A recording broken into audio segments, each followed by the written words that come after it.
الحمد لله رب العالمين والعاقبة للمتقين ولا عدوان إلا على الظالمين وأشهد أن لا إله إلا الله وحده لا شريك له ولي الصالحين وأشهد أن محمدا عبده ورسوله وصفيه من خلقه وخليله سيد الأولين والآخرين اللهم صل عليه وعلى آله وصحبه ومن اتبعهم بإحسان إلى يوم الدين أما بعد.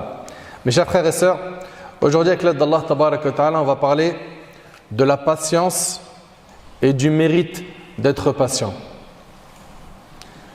De la patience et du mérite d'être patient. Comme vous le savez, sur terre, nous sommes mis à l'épreuve par notre Seigneur Azza wa Jal. Nous sommes éprouvés par des malheurs, mais aussi par le bien. Comprenez-le, que la richesse peut être une épreuve.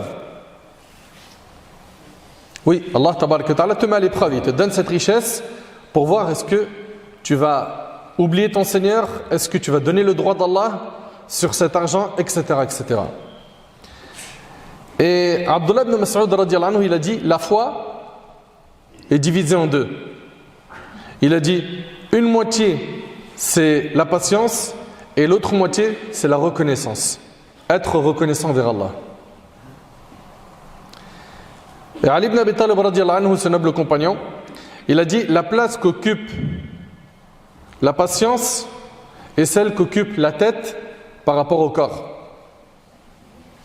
Vous êtes bien d'accord qu'un corps sans tête, il n'est pas animé, n'est-ce pas? Et donc, le musulman se doit d'avoir de la patience. Et c'est quoi exactement la patience? La patience, mes chers frères, mes chères sœurs, c'est le fait de maîtriser son ego. C'est habsul nafs anil jaza' wa habsul lisan anil tashakki wa habsul jawarih anil ma'asi. La patience, c'est maîtriser son ego, c'est retenir ta langue des plaintes. Vous avez vu les gens qui se plaignent beaucoup, toute la journée il est en train de se plaindre aux humains. Et ces mêmes personnes-là, pour beaucoup d'entre elles, pour ne pas généraliser, elles ne se plaignent pas assez à leur Seigneur. Dès qu'ils ont des problèmes, au lieu d'aller prier, demander à Allah, invoquer Allah, chercher le secours, le soutien d'Allah, non, ils vont aller voir les humains pour chercher des solutions.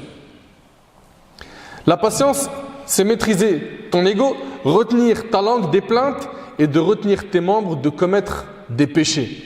Et cela se divise en trois catégories. Et soyez attentifs s'il vous plaît. On a la patience dans l'obéissance d'Allah.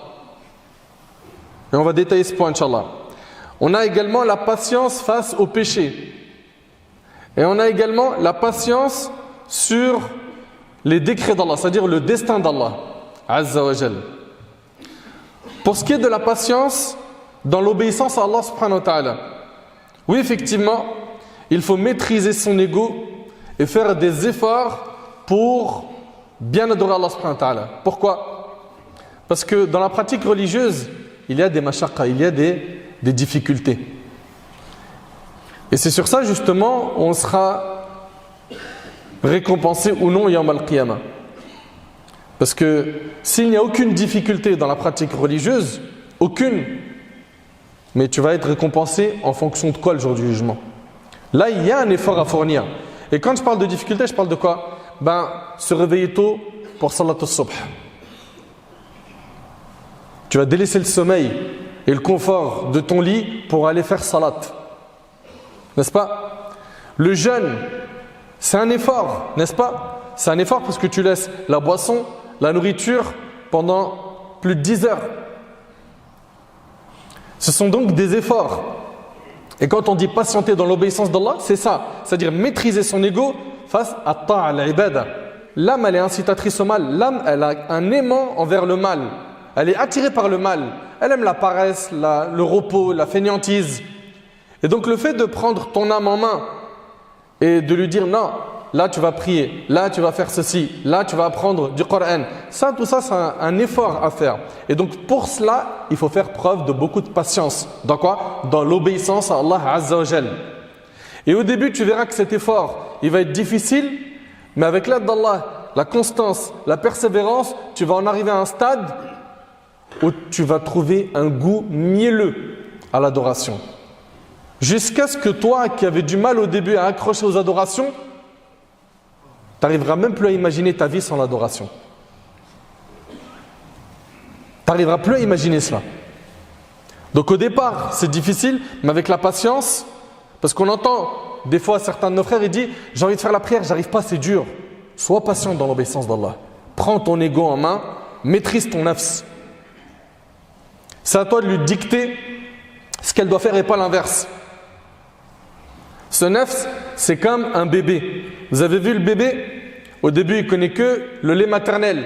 Puis à un moment donné, il bascule vers un autre aliment. Et bien toi, qui as eu l'habitude de nourrir ton âme par du haram, par le mal, par le chemin de la désobéissance, change-lui d'alimentation à ton âme. Change-lui d'alimentation. Prends en main ton âme. Et donc ici, la personne doit faire des efforts. Même dans as-sadaqa, al-infaq fi sabilillah, le fait de dépenser, c'est un effort. Et nafs, qu'est-ce qu'il préfère? Non, regarde, on ne sait jamais. Comme ça, tu te fais plaisir à toi et tes enfants. Ah, tu vas donner pour la mosquée, tu vas donner pour telle association, tu vas donner pour ton frère qui est dans le besoin pour une opération. Des fois, le nafs, non, elle n'aime pas, elle n'accroche pas. Donc, il faut la patience dans quoi? Dans l'obéissance d'Allah tabarak wa ta'ala. Ça veut dire quoi? C'est-à-dire maîtriser son ego dans l'obéissance d'Allah. Et la maîtrise de l'ego dans l'obéissance d'Allah, elle va apparaître dans 3 moments. Avant la bonne action, pendant la bonne action et après la bonne action. Avant la bonne action, tu dois maîtriser ton ego en revoyant ta sincérité. Je vais faire cette bonne action, pourquoi? Pour m'acheter une image? Pour que les gens disent du bien de moi? Pour que les gens me jettent des fleurs? Pour qu'ils me fassent des compliments? Pour qu'ils disent que je suis pieux? Pour qu'ils disent Tabarakallah, t'as vu comment il a changé? Il est passé d'égaré loin d'Allah. Regarde maintenant ses prières à la mosquée. Et ce frère en question, il se peut qu'il ait tout fait pour que les gens disent de lui du bien, des compliments, des éloges. Sache que si ton intention c'est d'acheter une image auprès des gens, ta récompense, tu l'as déjà eu sur terre. Tu n'en auras pas le jour du jugement. Ça, c'est terrible. C'est pour ça qu'il y a ici un effort à faire avant de faire la bonne action. C'est pourquoi je la fais. Pourquoi j'ai pris la parole et j'ai dit un verset ou un hadith. Pourquoi ici j'ai gardé le silence? Il faut que tu te poses la question, est-ce que tu as fait ça pour les gens ou pour Allah? Si c'est pour Allah, alhamdulillah, tu as validé une des étapes qu'il faut valider. Ensuite, il faut maîtriser son ego pendant la bonne action. C'est-à-dire quoi? C'est-à-dire que tu vas la faire en te conformant à la sunna du prophète sallam. D'accord? Tu vas chercher à faire en sorte que tous tes actes soient conformes à la sunna du prophète sallam. Et ensuite, troisièmement, pour ce qui est de la bonne action, il va falloir que tu maîtrises ton ego après avoir fait la bonne action en te privant de divulguer tes hasanat à ceux qui t'entourent. Pourquoi? Pour te préserver justement de quoi? De l'ostentation, encore une fois. De ash-shuhra, tu veux être célèbre. Hein? Il cherche à être célèbre comme étant quelqu'un qui est un grand donateur. Regarde, moi, c'est pas une fois, c'est pas 2 fois, je donne et devant tout le monde. Alors, tu l'as fait une fois, ok, c'est pas ton train de vie quotidien que tu donnes une sadaqa en public. Pourquoi pas? Mais par contre, toutes tes bonnes actions, tu les montres après que tu les aies faites, c'est un vrai problème. Donc il y a également un effort à faire quand tu fais la bonne action. En quoi? En cachant cette bonne action. Il y a des bonnes actions qu'on cache, il y en a d'autres non. Tu es venu à la Jumu'ah, tu ne vas pas le cacher. Tu es venu prier ici, tu ne vas pas le cacher. Tu jeûnes le mois de Ramadan, tout le monde jeûne le mois de Ramadan. Non, on parle ici des actions surrogatoires. Tu jeûnes le lundi et jeudi, pourquoi tu le dis à tout le monde? Tu veux parler à un orphelin, pourquoi tu le dis à tout le monde? À quel moment tu as garanti la sincérité de ton acte en disant à tout le monde? Par contre, si tu l'as dit à personne, que tu as jeûné le lundi, que tu as fait une aumône, que tu as débloqué la situation de quelqu'un, tu as dit à personne, il n'y a qu'Allah qui le sait. Là, alhamdulillah, il y a ici assez d'éléments qui montrent que tu as cherché la sincérité. Et qu'Allah tabarak wa ta'ala accepte nos actions. Pour ce qui est de la première catégorie de patience, on a la patience face à l'obéissance d'Allah. Ensuite, on a quoi? On a le fait de patienter face au péché. Allah tabarak wa ta'ala, il nous dit, l'âme est très incitatrice au mal, à moins que mon Seigneur, par miséricorde, ne la préserve du péché. Donc l'âme, elle est incitée, elle est incitatrice au mal. L'âme est incitatrice au mal. Elle penche vers tout ce qui est égarement, vers tout ce que le diable va lui embellir. Et donc le fait de tenir son âme avec les brides de la patience va t'aider à bien cheminer vers Allah. Et je le sais, regardez, mes frères, surtout les jeunes et mes sœurs, je sais très très bien que dans le pays dans lequel on est, il y a énormément de tentations et de facilité à désobéir à Allah subhanahu wa ta'ala. Et votre récompense, ça sera immense quand vous allez vous accrocher à votre religion. Même si autour de vous, il y a des grandes vagues qui tentent de vous amener vers l'égarement, vers les péchés, vers le fait de fumer, boire, désobéir aux parents. Combien aujourd'hui on entend des parents malheureusement qui perdent le contrôle, 15-16 ans, ils ne savent plus ce qui se passe. Ça y est, le petit, il est dans la drogue. Ça y est, le petit, wallah, il y a des histoires, j'en entends tellement en ce moment, beaucoup d'histoires. Il y a des vagues qui cherchent à prendre nos frères et nos sœurs, nous-mêmes. Je ne parle pas que des jeunes, nous-mêmes, c'est des vagues qui tentent de nous prendre vers l'égarement, vers le haram. Il faut maîtriser ton ego et faire très attention. Très attention. Et parmi les moyens qui vont te permettre de maîtriser ton ego face au péché, donc de patienter face au haram, il y a 2 points. Le premier, c'est le fait de penser aux conséquences du péché. Pense-y. Je m'adresse ici de manière générale à nos frères et nos sœurs, par exemple, qui sont tombés dans la fornication. Ok? Et ils ont pris goût à ça. Ils en sont arrivés aujourd'hui à kiffer ce péché. Ils l'aiment trop. Pense aux conséquences de ce péché. Pense-y, ici-bas et dans l'au-delà. Dis-toi que tu ne peux pas gagner en désobéissant à Allah. Que le haram, il brûle. Que tôt ou tard, ça va te retomber dessus. Tu vas te retrouver avec une histoire, tu vas te dire, mais comment m'en sortir? Ça s'appelle les conséquences du haram. Ça, c'est juste sur terre. Sans compter ce que la personne peut goûter après la mort si elle ne s'est pas repentie. Patienter face à un péché en se privant de le faire est plus facile que de goûter à l'enfer. Et ça, j'aimerais bien que tu réfléchisses à cette phrase. Patienter en maîtrisant ton nafs, en te privant de faire un péché, eh ben, c'est plus facile que de goûter à l'enfer. Et si l'intelligent compare ce péché qu'il veut faire, qui est un plaisir finalement éphémère, avec ce qu'il risque comme châtiment le jour du jugement, cela l'aidera à abandonner le péché. Juste réfléchis. Tu vas gagner quoi? Quelques minutes de plaisir en faisant ce péché, mais regarde, tu t'exposes à quoi de l'autre côté? Donc ça, c'est un parmi les moyens de te convaincre de lâcher ce monde. Deuxièmement, pour lâcher le haram, on est en train de parler de patienter face au haram, il y a le fait d'avoir de la pudeur envers Allah. Subhanallah, on les voit aujourd'hui, nos jeunes, ils font des péchés et ils se cachent. Pourquoi? Pour que les parents ne les voient pas. Mais Allah, tabaraka wa ta'ala, il te voit. C'est-à-dire toi, le jour où ton père ou ta mère, de manière générale, quand nos jeunes ils sont pris main dans le sac et que les parents les voient en train de désobéir ou ils apprennent l'information, généralement, j'ai bien dit généralement, on en a plein de notre communauté qui ne savent plus où se cacher.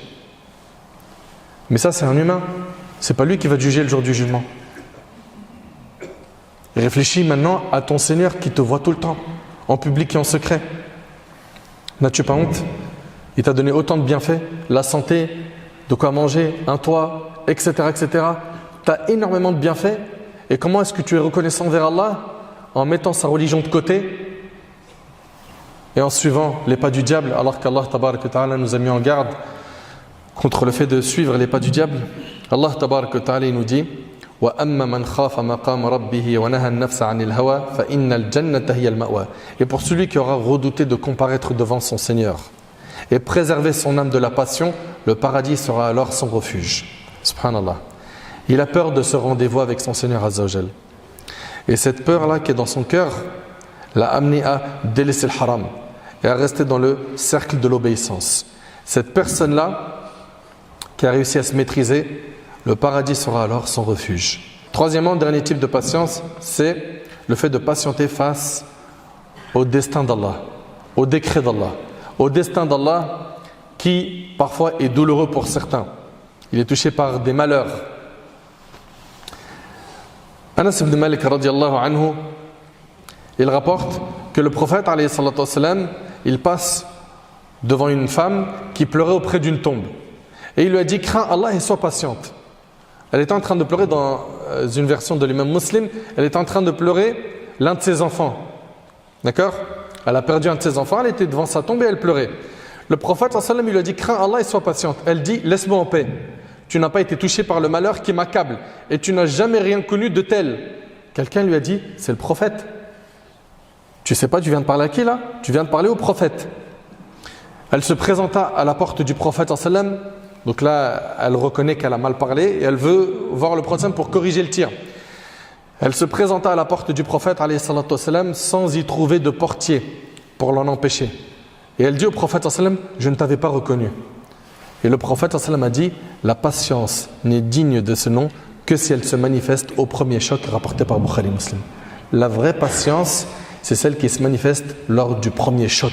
Allô, tu viens de perdre ta mère. Tout de suite, c'est la lucidité. Inna lillahi wa inna ilayhi raji'un. C'est les premières paroles qu'on prononce. Nous appartenons à Allah et c'est envers lui que nous retournerons. Okay? Que tu pleures, c'est normal et c'est humain. Le prophète sallallahu alayhi wa sallam a pleuré lorsqu'il a perdu son fils Ibrahim. Et il a pleuré plus d'une fois. Donc, juste retiens que la patience face à l'épreuve, elle doit se manifester lors du premier choc. Allô, tu viens de perdre ton emploi. Allô, il y a un tel qui fait un malaise, il est mourant. C'est dans le premier choc que tu dois quoi? Être patient, maîtriser ton ego, ne pas prononcer ce qui met en colère Allah. Mais subhanallah, pourquoi ça m'arrive à moi? Ça, c'est les paroles qu'il faut bannir.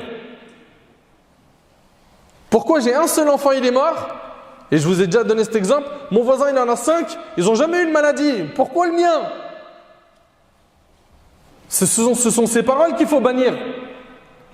Tu n'es pas patient face à l'épreuve. Et certes, l'épreuve, elle est difficile, mais le prophète nous a enseigné que la grandeur de la récompense va de pair avec la grandeur de l'épreuve. Plus l'épreuve, elle est grande, plus la récompense, elle est grande. Et puis sache que par cette patience face à cette épreuve, Allah tabaraka wa ta'ala, il est en train de te préparer une récompense qui est immense. Allah tabaraka wa ta'ala, il nous dit وَلَنَبْلُوَنَّكُمْ بِشَيْءٍ مِّنَ الْخَوْفِ وَالْجُوعِ وَنَقْصٍ مِّنَ الْأَمْوَالِ وَالْأَنفُسِ وَالثَّمَرَاتِ وَبَشِّرِ الصَّابِرِينَ الَّذِينَ إِذَا أَصَابَتْهُمْ مُصِيبَةٌ قَالُوا إِنَّ لِلَّهِ وَإِنَّا إِلَيْهِ رَاجِعُونَ. Allah subhanahu wa ta'ala, il nous rappelle que sur terre, on va être éprouvé. Et d'ailleurs, la base de cette vie, c'est l'épreuve. La base de cette vie, c'est l'épreuve. Tu veux le repos et le confort éternel, c'est pas ici, c'est après la mort. Fil Jannah, qu'Allah nous accorde le paradis. Allah Ta'ala dit très certainement, nous vous éprouverons par un peu de peur. De peur par qui? Par l'ennemi. De faim et de diminution de biens. Oui, tu vas perdre ton argent. De personnes, tu vas perdre des proches, des amis. Et de fruits, c'est-à-dire les récoltes. Et fais la bonne annonce aux endurants qui disent quand un malheur les atteint, Inna lillahi wa inna ilayhi raji'un. Apprenez cette invocation, c'est l'invocation qu'on prononce quand on est touché par un malheur. Certes, nous appartenons à Allah et c'est à lui que nous retournerons. Tu appartiens à Allah et tôt ou tard tu retourneras vers lui Azza wa Jal. Donc patiente face aux épreuves. Et parmi les choses qui nous aident à patienter face à l'épreuve, il y a plusieurs choses. La première, c'est d'avoir la foi au destin, bon et mauvais. Et quand on dit avoir la foi au destin bon et mauvais, il est mauvais en réalité en apparence. Parce que l'affaire du croyant ne comporte que du bien. Tu as eu une épreuve en tant que croyant, pour toi c'est un malheur, c'est un mal, mais derrière Allah te cache beaucoup de bien. Il t'élève en degré, il te pardonne tes péchés, il te rapproche de lui, etc. etc. C'est une kafara lidhunub. Allah Ta'ala est en train de t'expier tes péchés. Allah Ta'ala nous dit Ma asaba min musibatin fil ardi wa la fi anfusikum illa fi kitabin min qabli an nabra'aha inna dhalika 'ala Allah yasir. Nul malheur n'atteint la terre ni vos personnes qui ne soit enregistré dans un livre avant que nous ne l'ayons créé. Et cela est certes facile à Allah. C'est-à-dire que tout ce qui t'arrive, ça a été écrit par Allah, c'était destiné. Est-ce que ça veut dire par là que tu n'as pas le libre arbitre? Absolument pas. Tu es libre de tes choix. Mais tout ça, Allah tabaraka ta'ala le savait à l'avance. Et un jour, Ubadah ibn Samit radiyallahu anhu dit à son fils, ô mon fils, tu ne goûteras pas réellement à la foi tant que tu ne croiras pas que ce qui t'est arrivé devait arriver. Et que ce qui ne t'est pas arrivé ne pouvait t'atteindre. Tu ne goûteras pas réellement à la foi tant que tu ne croiras pas que ce qui t'est arrivé devait arriver. Ce qui t'a atteint là, ce qui t'a touché, devait t'atteindre. Et que ce qui ne t'est pas arrivé ne pouvait t'atteindre. Tu n'as pas réussi à te marier avec cette sœur, avec ce frère, tu n'as pas réussi à décrocher cet emploi, etc. etc. Ce qui ne t'est pas arrivé ne pouvait t'atteindre. Tu as fait toutes les causes et ça ne marche pas. sache que ça, c'était écrit par Allah. Ce qui va embellir, bi'idhnillah, cette vie à tes yeux, c'est ta satisfaction du destin d'Allah. Plus tu vas être satisfait du destin d'Allah, plus tu seras heureux dans ta vie. Et parmi les choses qui aident à tenir face au destin d'Allah, tabarak wa ta'ala, le fait de désirer ardemment la récompense d'Allah tabarak wa ta'ala. Allah Azza wa Jalla, il nous dit à la fin: وَبَشِّرِ الصَّابِرِينَ الَّذِينَ إِذَا أَصَابَتْهُم مُّصِيبَةٌ قَالُوا إِنَّا لِلَّهِ وَإِنَّا إِلَيْهِ رَاجِعُونَ أُولَٰئِكَ عَلَيْهِمْ صَلَوَاتٌ مِّن رَّبِّهِمْ وَرَحْمَةٌ وَأُولَٰئِكَ هُمُ الْمُهْتَدُونَ.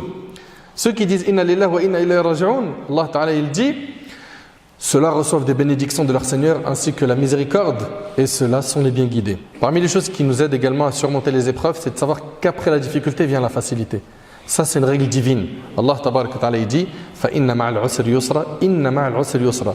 La difficulté s'accompagne toujours d'une facilité. Oui, la difficulté s'accompagne toujours d'une facilité. Ceci est la promesse d'Allah. Toute difficulté, si grande soit-elle, s'accompagne d'une facilité. La formulation en arabe indique que pour la même difficulté, une et même difficulté, plusieurs facilités sont accordées. Donc, toi qui es dans le four de l'épreuve, sache que la délivrance est proche. Juste, tiens bon dans ta religion, fais de dua, fais les causes, craque pas. Également, le prophète, alayhi salatu wassalam, dans le hadith rapporté par Al-Hakim et d'autres, il a dit: sache que le secours vient avec la patience. Regarde, le secours il vient avec la patience. Que l'affliction s'accompagne d'une délivrance et que la difficulté s'accompagne d'une facilité. Et parmi les choses également qui nous aident à tenir face à l'épreuve et à accepter le destin d'Allah tabarak wa ta'ala, à être patient face au malheur, le fait de te rappeler tous les bienfaits que tu as de la part de ton Seigneur. Certes, Allah t'a privé de ça, mais regarde, il t'a donné quoi? Regarde combien de bienfaits tu possèdes. Tu jouis d'énormément de bienfaits. Si tu penses à tout cela, ça t'aidera à être plus patient. Et aussi, garde en tête que lorsqu'on est touché par des épreuves, c'est le résultat de nos péchés. Allah Ta'ala il dit: وَمَا أَصَابَكُم مِّن مُّصِيبَةٍ فَبِمَا كَسَبَتْ أَيْدِيكُمْ وَيَعْفُ عَن كَثِيرٍ. Tout malheur qui vous atteint est dû à ce que vos mains ont acquis. Et il pardonne beaucoup. Ça veut dire quoi? Ça veut dire que c'est à cause de nos péchés qu'on subit ces épreuves. Donc si tu te rappelles de tout cela, ça va t'aider, Inch'Allah, à te repentir quand tu es touché par une épreuve, à revenir vers Allah, à le craindre comme il le faut, à avoir de l'espoir de sa miséricorde, etc. Allah Ta'ala il dit également: وَإِن تَصْبِرُوا وَتَتَّقُوا فَإِنَّ ذَلِكَ مِنْ عَزْمِ الْأُمُورِ. Mais si vous êtes endurant et pieux, voilà bien la meilleure résolution à prendre. Et Allah Azza wa Jalla il dit: إِنَّمَا يُوَفَّى الصَّابِرُونَ أَجْرَهُمْ بِغَيْرِ حِسَابٍ. Les endurants, ceux qui ont enduré, les endurants auront leur pleine récompense sans compter. C'est-à-dire que tu auras énormément de récompenses qui t'attendent le jour du jugement. Subhanallah. Mes chers frères, mes chères sœurs, Allah Tabaraka wa Ta'ala nous a recommandé la patience dans 90 versets. Allah Ta'ala a fait l'éloge de ceux qui sont patients et leur a annoncé des bonnes nouvelles, qu'ils auront des récompenses sans limite le jour du jugement. Tenons bon et soyons patients face à l'obéissance d'Allah Subhanahu wa Ta'ala. Soyons patients face au péché, craque pas ton pas dans le péché. Tiens bon, invoque Allah, fréquente des pieux, apprends beaucoup ta religion, apprends à connaître Allah, ça t'aidera à mieux l'adorer, et patiente face au destin d'Allah Tabarak wa Ta'ala, et garde en tête que tout ce qui nous arrive, même si en apparence ça peut te sembler être un grand malheur, sache que derrière ce malheur, alhamdulillah, il y a un grand bien pour nous. Enfin, relativise, et on demande à Allah Tabarak wa Ta'ala, pour terminer, de faire de nous des patients. On demande à Allah Azza wa Jal de nous accorder la force de tenir face aux épreuves, qu'Allah Subhanahu wa Ta'ala fasse de nous des pieux, qu'Allah Azza wa Jal nous aide à tenir et à nous accrocher à notre dîn jusqu'à notre dernier souffle.